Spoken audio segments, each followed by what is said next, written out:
اور سر ایک بڑی دردناک حدیث ہے ابو ذر غفاری کے بارے میں، وہ حاکم میں ہی ہے، المستدرک الحاکم میں۔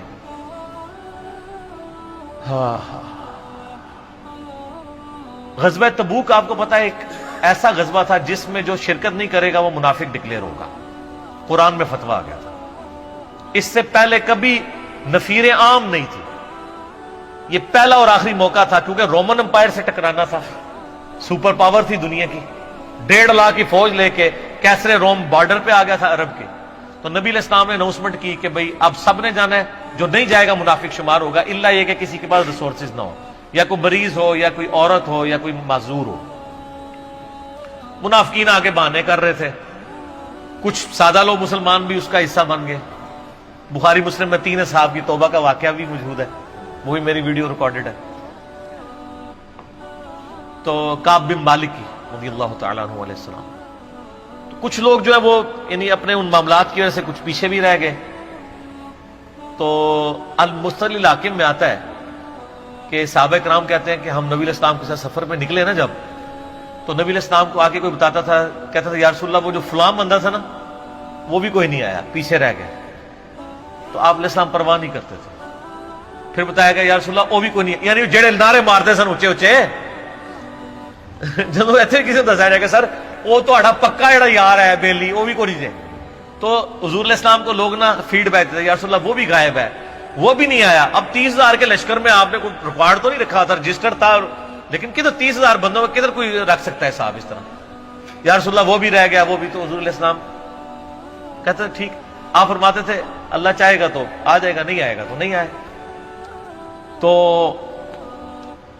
کسی نے کہا کہ وہ ابو ذر غفاری بھی پیچھے رہ گیا، آیا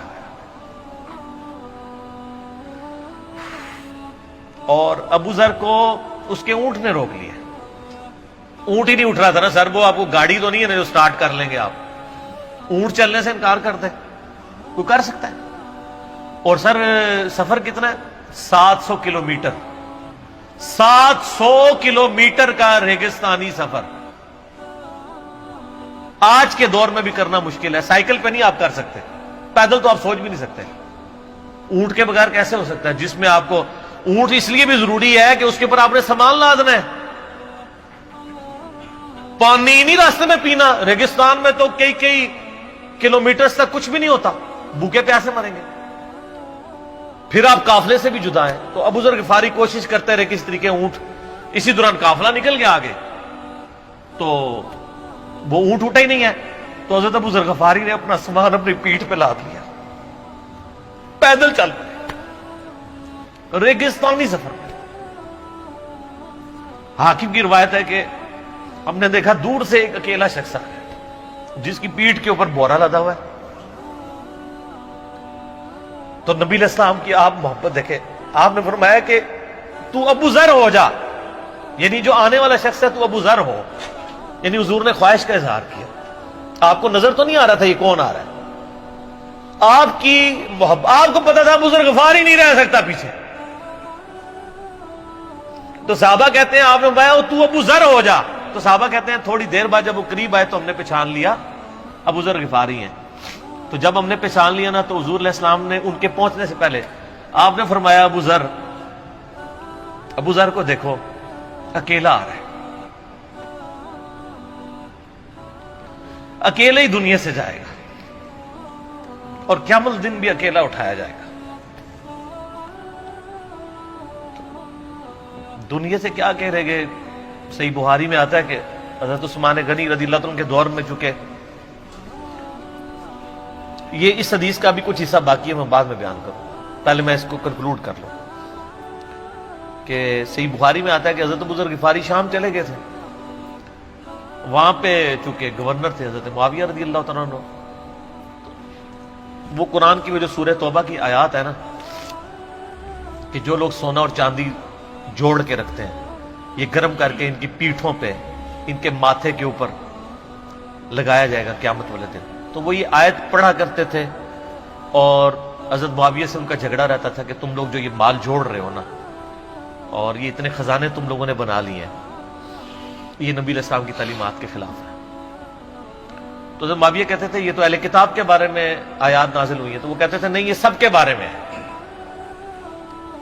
اب شرعی حکم یہ ہے کہ مال آپ جوڑ سکتے ہیں اگر آپ زکوٰۃ دے رہے ہیں، لیکن یہ پسندیدہ نہیں ہے، طریقہ نبوت یہ نہیں ہے۔ نبی علیہ السلام نہیں جوڑ سکتے تھے، پوری زندگی زکوٰۃ دینے کی نوبت نہیں آئی ہے، حالانکہ خمس ملتا تھا، خیرات کرتا تھا۔ ابو ذر غفاری کا جھگڑا یہ تھا کہ تم تو نبی کے اصحاب ہو، تم لوگوں کو یہ زیب ہی نہیں دیتا کہ تم لوگ اس طرح کے محلات میں رہو اور اس طرح مال جوڑو۔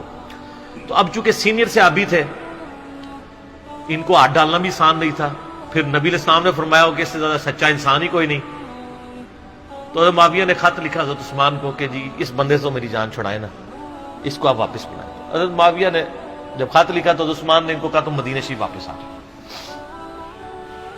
مدینہ شریف جب یہ واپس آئے تو صحیح بخاری میں آتا ہے کہ لوگوں کا جھمگٹا لگ گیا بزرگ غفاری کے گرد، لوگوں کو پتا تھا کہ تو بڑا یعنی زہد والا بندہ ہے۔ تو ابو ذر غفاری کو یہ حدیثیں سنایا کرتے تھے کہ حضور نے فرمایا یہ عہد پہاڑ سونے کے برابر ہو تو میں خیرات کر دوں گا، جبکہ باقی صاحب کہتے تھے کہ مال جوڑنا جائز ہے اگر زکوٰۃ کوئی دیتا رہے۔ وہ یہ کہتے تھے کہ یار یہ تم لوگوں کو تو زیب نہیں نہ دیتا، یار تم لوگ تو یہ باتیں نہ کرو، تم لوگ نبی کی صحبت یافتہ ہو، تم لوگوں کو تو زہد ہونی چاہیے تم لوگوں کی زندگی میں۔ اب لوگوں کا ہجوم ان کے گرد لگ گیا، اور پھر حضرت عثمان نے ان کو خلیفہ وقت بلایا اور کہا کہ یار تو خود ہی مدینہ شریف چھوڑ کے یہاں سے چلا جا، تیری وجہ سے فتنہ کھڑا ہوا ہے۔ تو حضرت عثمان نے کہا میں نے تو نبی علیہ السلام سے سنا تھا کہ گمرانوں کی اطاعت کرنا، صبر کر لینا۔ تو ایک زبدہ نامی کا ایک گاؤں تھا مدینہ شریف کے پاس، شہر سے ہٹ کے، تو وہ پھر وہاں پہ ہجرت کر گئے۔ آپ دیکھیں ریونج کیسا تھا، لوگ کتنے ڈرے ہوئے تھے کہ ابو ذر اپنی بوڑھا شخص 80-90 سال کا بابا اپنی ایک بڑھیا بیوی کو لے کے اس عمر میں شہر بدر ہو رہا ہے اکیلا۔ آج نہیں آپ سوچ سکتے کسی جگہ آپ اکیلے جا کے پڑاؤ کریں، کسی بیابان کے اندر، ریگستان کے اندر۔ اس زمانے میں آپ سوچ رہے، آج کل بھی آپ مدینہ شریف کے گرد چلے جائیں تو آپ آنی ایک رات بھی نہیں گزار سکتے۔ تو کوئی شخص حضرت ابو ذر غفاری کو سی آف کرنے نہیں آیا سوائے حضرت علی کے، اور وہ بھی مدینے کی باؤنڈری تک آئے۔ ان کو پتا تھا ان کے سٹانس کے بارے میں، اور حضرت علی نے ان کو جب سی آف کیا تو کہا کہ میں چونکہ حکمران وقت کی اطاعت کا پابند ہوں، میں مدینے کی باؤنڈری سے باہر نہیں جاؤں گا۔ اگر مجھے کوئی اس طرح کا یعنی حکم کی اجازت مل جاتی تو میں تیرے ساتھ جاتا۔ ایران والوں نے حضرت علی علیہ السلام کے زندگی کے آخری 10 سال کے اوپر ایک فلم بنائی ہے، امام علی علیہ السلام۔ اس میں ابو ذر غفاری کے سارے واقعات انہوں نے فلمائے ہیں سر، دیکھنے والے جب مولا علی چھوڑنے آتے ہیں، پھر جو ان کی ڈیبیٹس ہوتی ہیں مدینہ شریف میں لوگوں کے ساتھ، وہ ساری انہوں نے ویڈیو میں فلما دی۔ پھر یہ چلے گئے وہاں پہ رہنا شروع ہو گئے۔ اب اس حدیث کی طرف واپس آ جائیں جو فرمایا آپ علیہ السلام نے اکیلے ہی مرے گا۔ تو ابو ذر غفاری، اس حاکم کی روایت میں آتا ہے ابو ذر غفاری کی موت کا وقت قریب آ گیا، صرف بیوی ہے پاس۔ بیوی نے رونا شروع کر دیا کہ حضرت آپ فوت ہو گئے، آپ کو کفن کون دے گا، آپ کو غسل کون دے گا، آپ کو دفنائے گا کون، میں عورت ذات کیا کر سکتی ہوں۔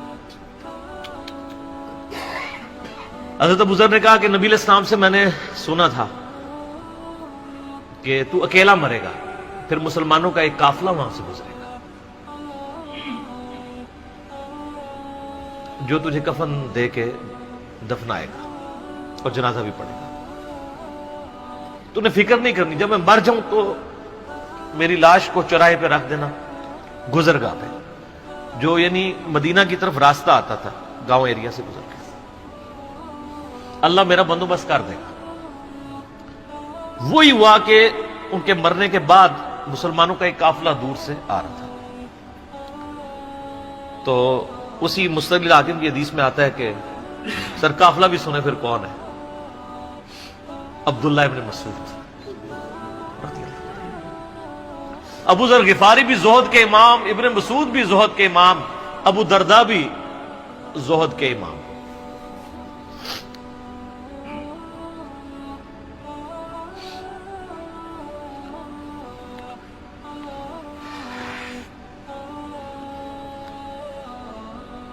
ابن مسعود رضی اللہ تعالیٰ عنہ جب وہاں پہ رکے، ان کو تو نہیں پتا تھا یہ کون ہے.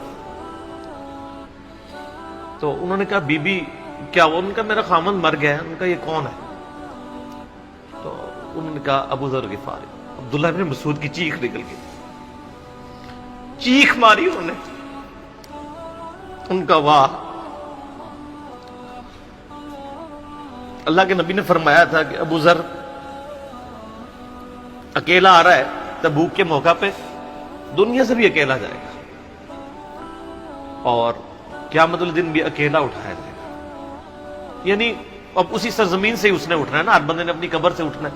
یعنی وہ مسلمانوں کے قبرستان میں بھی دفن نہیں. ایک یہ جو مزار کی رٹ لگائے پھرتے ہیں، میں ان سے پوچھتا ہوں تمہارے بابوں کی کیا اوقات ہے؟ ابو ذر غفاری کا مزار دکھاؤ کدھر ہے.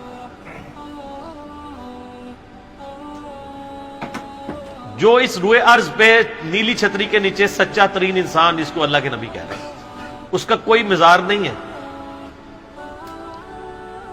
غریب المتنی میں مرا ہے، اس کی قبر بھی ایسی جگہ ہے جہاں مسلمانوں کے پاس قبریں بھی کوئی نہیں ہے. ایک ریگستان میں اکیلی قبر ہے، اس قبر کا بھی کسی کو نہیں پتا، اس پہ کوئی مزار بھی نہیں ہے، اور قیامت الدین بھی اکیلا اٹھایا جائے گا. یعنی قیامت تک وہاں پہ کوئی قبرستان بھی نہیں بنے گا.